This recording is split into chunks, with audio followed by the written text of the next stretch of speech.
Hi, good morning and welcome to ASEAN Kita with me, Amirul Aiman, and my co-host Farhan Hakimi, where we discuss challenges, opportunities and stories that lies in the region of ASEAN.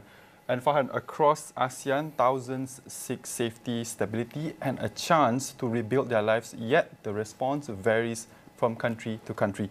With no unified regional framework, how can ASEAN balance national interests with humanitarian responsibility? Should burden sharing be a collective effort? Or does each nation stand alone in this challenge? And Amirul, joining us today is Dr. Aslam Abdul Jalil from Universiti Malaya, an expert in migration and refugee studies, to help us unpack these critical questions. Welcome, Doctor. Thank you for joining us on AWANI. Thank you for having me. Well, let's go to the first question. ASEAN has traditionally focused on non-interference in domestic affairs. How does this principle shape the region's approach to the refugee crisis, and also does it need to, evolve? So thank you for the question. So I guess before we begin, probably it's a good idea to have a global picture, an overview about the refugee issue in the world. So as of end June 2024, there are over 122 million displaced people around the world. And amongst them, 43.7 million are refugees, 8 million are asylum seekers, as well as 72 million are internally displaced people. And 71% of these refugees are hosted in low and middle income countries, and 69% are hosted in neighboring countries. Well, there are like 30% of world's population who are children, and refugees, 40% of these refugees are children. So I guess in the context of ASEAN, the three main countries which are affected by refugee crisis are Malaysia, Indonesia, and Thailand. And because of the significant number of refugee populations in these countries. So Malaysia has the highest number, over 192,000 refugees and asylum seekers. Indonesia around 13,000, and Thailand, they are around 86,000 refugees, and of course there are thousands of stateless people. So some key observations about the situation, refugee situation in ASEAN, in Southeast Asia region. So number one, ASEAN, it's a region, it's a home to refugees from this region, from ASEAN, as well as from other regions like the Middle East or Africa. And secondly, majority of these refugees are urban refugees. They reside in urban areas. And thirdly, there's a myth that these refugees are in ASEAN countries just temporarily. But that's not the case, because we have like a few generations of refugees living in ASEAN countries. So as you mentioned earlier, ASEAN, we have this concept of non-interference, and ASEAN also is based on consensus building, which means that all countries must agree in order to do something. I guess there are two main issues that we face in ASEAN. So number one is no collective policy, which means there's no like unified legal framework, asylum framework, across ASEAN region. And secondly, our responses are normally ad hoc and temporary, based on emergency humanitarian obligations. And I think, of course, the implications would be, it would undermine the refugee protection, as well as, it would cause instability in the region when we talk about security issues, right? When there's like irregular movement of people and there's no documentation of who live in our country, that would give, some, concerns to the national security. So in terms of, yes, I totally agree that it should evolve. ASEAN needs to step up, to have their own asylum framework that actually protects human rights, as well as, address basic rights of refugees. Dr. Rightly so that you mentioned ASEAN doesn't have a unified and also effective refugee policies. And if you look at legal and the policy gaps in the region itself, many ASEAN countries are not signatories to the 1951 refugee. So what are the implications of this, and how can ASEAN develop its own more unified and effective refugee policy, Doctor? So yeah, that's true. Two things: 1951 Refugee Convention and its 1967 Protocol. So amongst ASEAN countries, only Cambodia, the Philippines, and newly member of ASEAN, Timor-Leste, are signatories to the Refugee Convention. The rest are not. So I think of course, this actually causes challenges to this region, but we have to look at, the existing instruments that we have in ASEAN.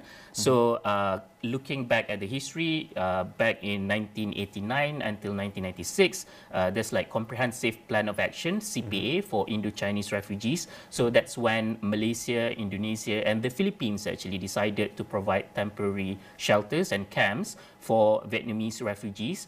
And at the same time, ASEAN collectively managed to urge the Western countries to resettle these Vietnamese refugees to their respective countries. And I think in order to develop our own asylum framework, we do not need to come up with, a new grand idea. It's enough actually to build on the existing mechanism that we have. And in fact, that the fact that ASEAN countries refuse to be signatory to the Refugee Convention is because of the rejection of Western concept of refugee and ideas and regime. So I would like to raise this issue about Bangkok Principles, for example, in 1966, and it was revised back in 2001, where actually they agreed on the treatment of refugees, on the definition, on the reception of refugees, and the kind of policies and rights that refugees should enjoy. And this was actually developed by Asian African Legal Consultative Committee, and majority of ASEAN countries are part of this committee. So I think it's a good step for us to actually develop on it. And other than that, in 2012, ASEAN had its own Declaration of Human Rights. Article 16, for example, specifically mentions the right to seek asylum for and receive asylum in another state in ASEAN region. So I think, we should develop something based on this ASEAN Declaration of Human Rights as well as Bangkok Principles. So while we are at it, I think let's touch this contentious point, but I think it's also important to discuss this. Apart from security concerns, there are also concerns that allowing refugees to settle permanently could change the demographic balance of a country, and also leading to shift in political representation and social dynamics. But is this fear justified, or is it an exaggerated reaction rooted in xenophobia rather than reality? Yeah, sadly, it's because of xenophobia. This actually echoes with this great replacement theory, which actually says that migrants would come and actually take over the country and change the demography and change the politics and so on. And it's not just unique in ASEAN region, but it's also happening in Europe, in the US now. So sadly, that's happening everywhere with xenophobia. Well, I would say that, if you look at the statistics, these refugees actually represent a small portion of the local population. And in fact, in the countries of Malaysia, Indonesia, and Thailand, well, especially Malaysia and Thailand, we rely heavily on migrant labor. So which means, we have many low-wage or high-wage expatriates or migrants who actually contribute to the economy. So by looking at, refugees as security issue, we are just like exaggerating. And this is where scholars actually argue about the securitization of refugee issue when, they think that there's an existential threat when there is not. The way how we should do is, to give protection to them and actually allow them to be empowered so that they actually can contribute to our economy and countries. Doctor, touching on the social implication of the refugees in the region, how does public perception shapes or influence refugee policies in ASEAN countries, and what can be done to counter this kind of misinformation that you mentioned? Yeah, I guess, this is an ongoing debate that we have, the issue of integration.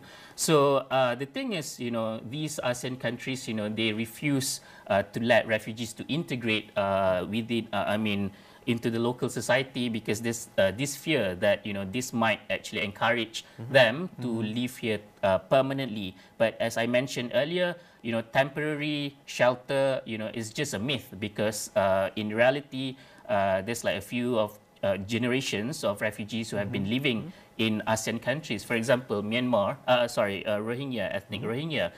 So they became stateless due to the 1982 Burma citizenship law, and which means, they, have to constantly move.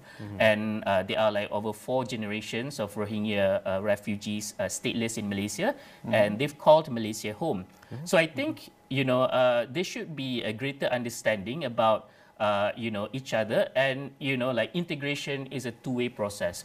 So it's not just about we expect these refugees to actually understand our culture, but at the same time we don't allow them rights, basic rights, for example education or healthcare and also employment. How are they gonna integrate into the local society if they do not have agency? So I think that's why, by providing them with basic rights, for example, the right to work is very important to empower them so that actually they can contribute to the country. And in fact, they've been contributing a lot to the country, but it's just that they are being undocumented. And that's why, we see a lot of exploitation, especially in Malaysia and Thailand, when, these refugees become low-wage workers.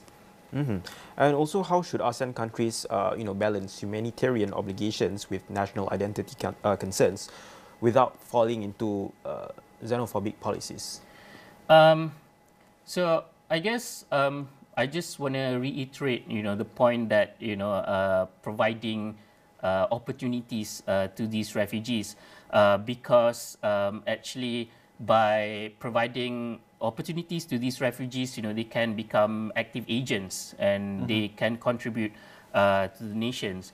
I think that one, most important thing is to understand the root cause of their displacements, because refugees will keep coming when the root cause is not addressed. And in this issue, ASEAN, we have to look, at Myanmar, because, the ongoing conflict that is happening there is causing, thousands, hundreds of thousands of people being displaced. So when we talk about security, like the instability in Myanmar is causing all this. And other than that, it's also like socio-economic issues. For example, the Sustainable Development Goals, which call for, equitable growth, reduce inequalities, access to basic rights. Because, if you look at around the world, when there's like inequalities, there would always be conflicts and wars and displacements, which cause people, to be forced to flee their homes.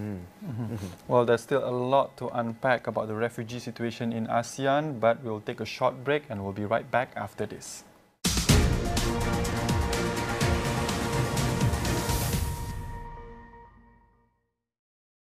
Nak coklat? Hari ni tak boleh. Nanti saya kena dengan mak saya. Pepsodent baharu disahkan halal. Mikrokalsium aktif dan Proflorida Complex membantu memperbaiki lubang halus akibat makanan manis sebelum menjadi kaviti untuk perlindungan maksimum. Pepsodent.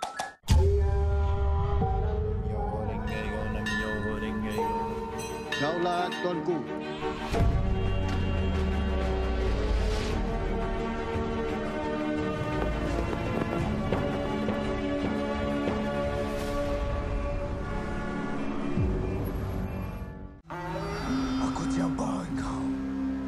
Sebagai calon kasturi. 3, 2, 1. KAHA, Kaplah High Council. Sewa dan stream on demand atau sila ke saluran 480.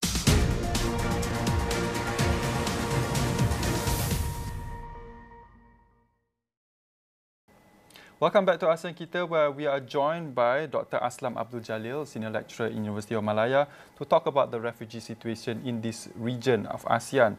So, Doctor, when we talk about the role of international and regional cooperation, we have UNHCR, such a global institution. So, what role should ASEAN play in working with institutions like UNHCR? Should ASEAN establish its own regional framework for refugee protection, and what would that look like? Yeah, thank you for that question. So UNHCR, the United Nations High Commissioner for Refugees, is given the mandate to actually take care, of refugees, and in the context of ASEAN countries, since ASEAN countries do not have their own asylum policies, that means UNHCR actually does the refugee status determination process, as well as manages the resettlement to third countries. So what I suggest, ASEAN countries. Actually, before we talk about the regional asylum process, these three countries that I focused earlier, Malaysia, Indonesia, and Thailand, they already have their own local mechanism. So, for example, Malaysia, we have the National Security Council Directive number 23, which actually outlines some of the basic rights that refugees in Malaysia should enjoy, such as access to employment, access to healthcare, education, documentation, and freedom of movement. But of course, in the context of Malaysia, because it is not widely known about this, there's like contradictory measures by the government as well. For example, when refugees work, they are also arrested. In Indonesia, in 2016, there's like presidential regulation number 125, which actually defines who a refugee is, and how the local authorities can actually help refugees. And Indonesia, there's a circular by the Ministry of Education that allows refugees to actually enter state school. Whereas in Thailand, back in 2019, they set up this national screening mechanism, but there are some issues in terms of the terms that they use, for example, and the protection that is being emphasized in NSM, National Security Mechanism, is always about third countries protection, and not Thailand, which actually is a huge gap.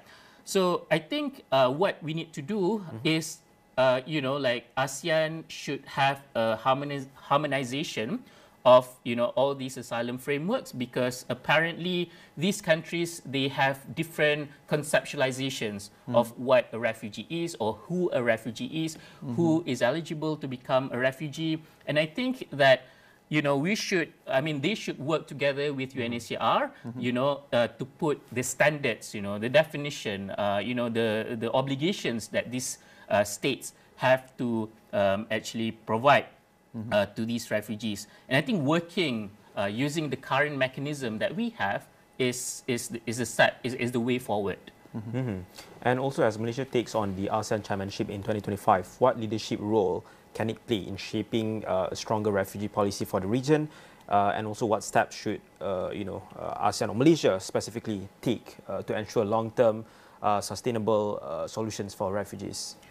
Well, we should applaud the chairman of ASEAN, Malaysia, actually, for being so vocal in voicing out the oppression and genocide that is happening in Gaza and Palestine at the moment. And I think taking from that momentum, Malaysia can do a lot more as the chairman of ASEAN to actually voice out the issues, the injustices that are happening around the world, including in our region. So in our region, Myanmar issue is a pressing issue that must be solved. And, back in 2021, ASEAN countries, ASEAN as a whole actually had this 5-point consensus to actually address the conflict in Myanmar, and of course the persecution that the military junta is actually doing to its people. So I think what we can do is actually for ASEAN to engage more, to utilize more the existing mechanisms such as ASEAN Intergovernmental Commission on Human Rights, AICHA, as well as ASEAN Parliamentarians for Human Rights, APHR. So these are two bodies that I think are suited to actually take up the role in supporting the member countries in upholding human rights and giving protection to refugees and asylum seekers in this region. And I would come up with 3 recommendations. So short-term, medium-term, as well as long-term. Short-term, I think with the ongoing conflict, we receive more boats. More boats are coming into our shores, and I think ASEAN cannot simply keep turning away the boats, because this would make these people die at sea, and that's against UNCLOS, United Nations Convention on the Law of the Sea, So I think there should be a joint search and rescue efforts by ASEAN countries, especially Myanmar, especially Thailand, Malaysia, and Indonesia. And for medium term, this is important as being emphasized in New York Declaration, which actually ASEAN members actually agreed upon to provide opportunities for refugees to be empowered, basic rights, the right to work, education, healthcare, as well as freedom of movement. And for the long term, I believe that we should build upon the existing mechanism that we have. So as I told earlier, Bangkok Principles 1966, revised in 2001, Article 16 of the ASEAN Declaration of Human Rights, and and there should be a harmonization of the asylum frameworks that all these ASEAN countries already have. Doctor, when we talk about refugees, some argue that it's a shared responsibility. And if you look at the context of it right now, the status quo is the responsibility of hosting refugees is not evenly distributed across ASEAN. Countries like Malaysia and Thailand and Indonesia receive large numbers, while others take, such in small numbers. So how can ASEAN ensure a fairer burden sharing among its member states? And what mechanism would help make this a reality, Doctor? Yeah, that's a sad thing. I mean, it's a phenomenon in the world as well, because most of refugees are actually residing in low-income and middle-income countries, not in high-income countries as what we imagine.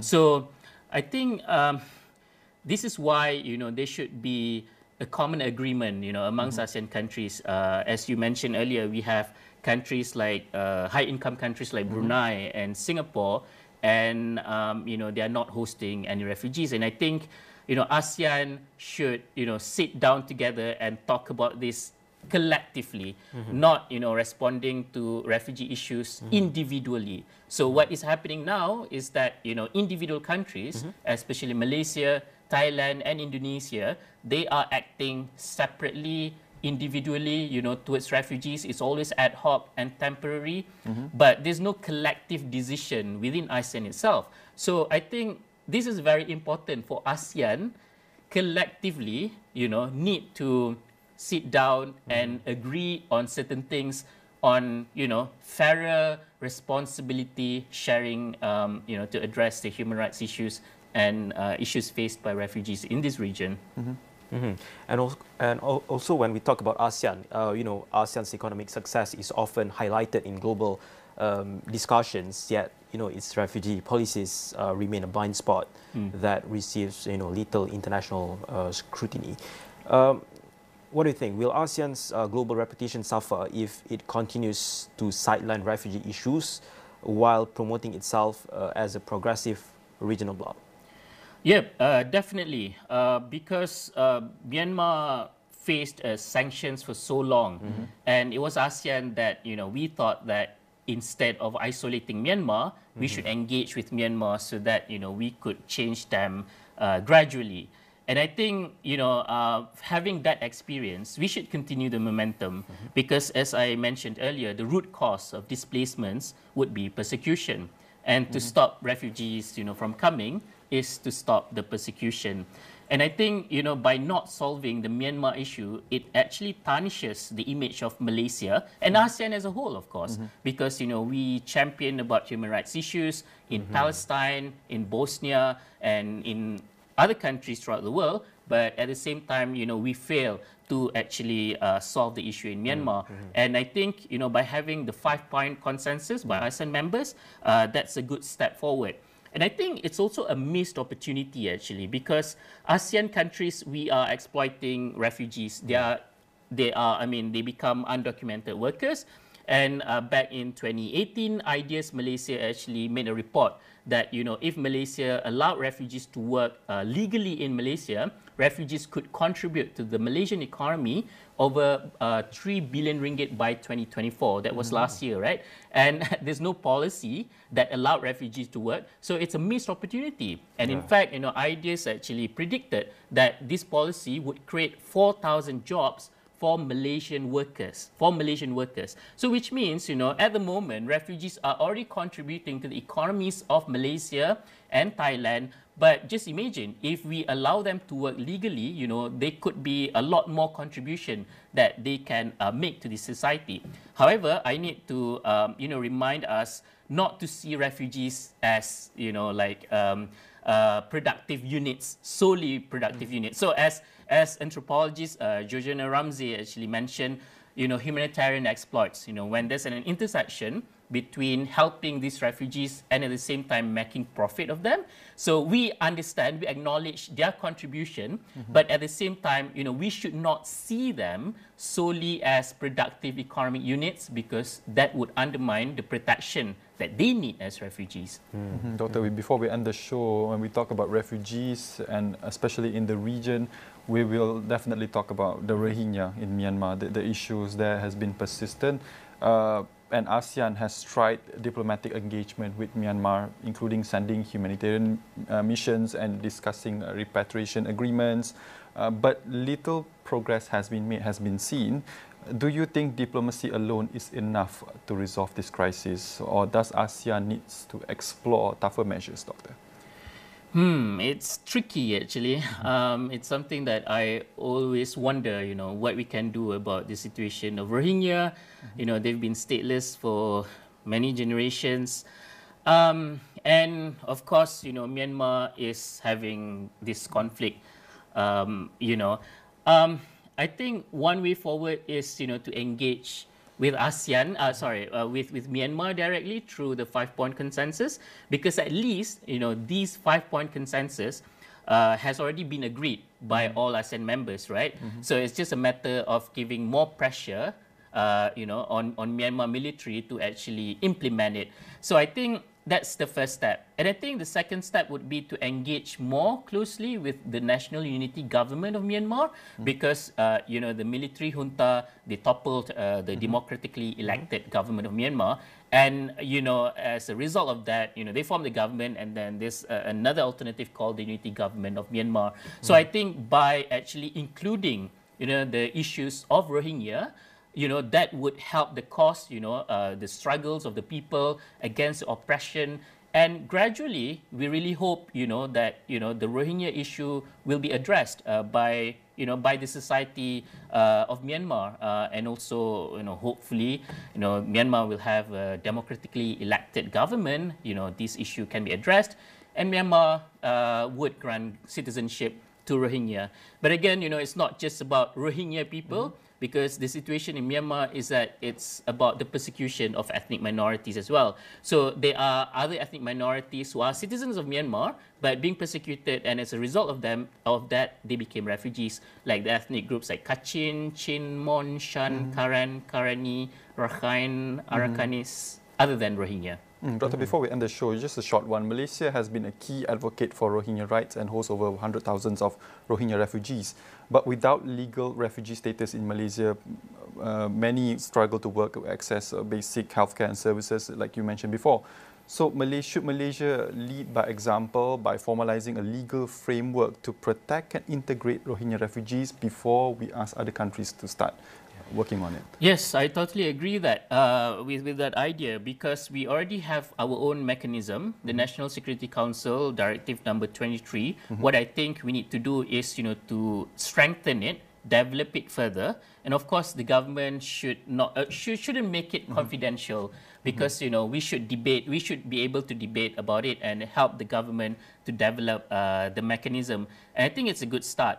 And in the context of Malaysia, Malaysia has given some temporary protection to some groups of refugees. The Moro refugees in Sabah, for example, the Acehnese people, they were allowed to live in Malaysia temporarily with work rights and the right to education. The Syrian migrants, the Bosnians. So historically, we've done that. It's just a matter of, having a formal framework. The thing is, in Malaysia, is that we always respond to refugee issues ad hoc, and it's always temporary with no clear direction and policy. So I think it's a time now for Malaysia to actually develop a comprehensive framework that addresses 4 main issues: documentation, the right to work, the right to education, as well as the right to affordable healthcare.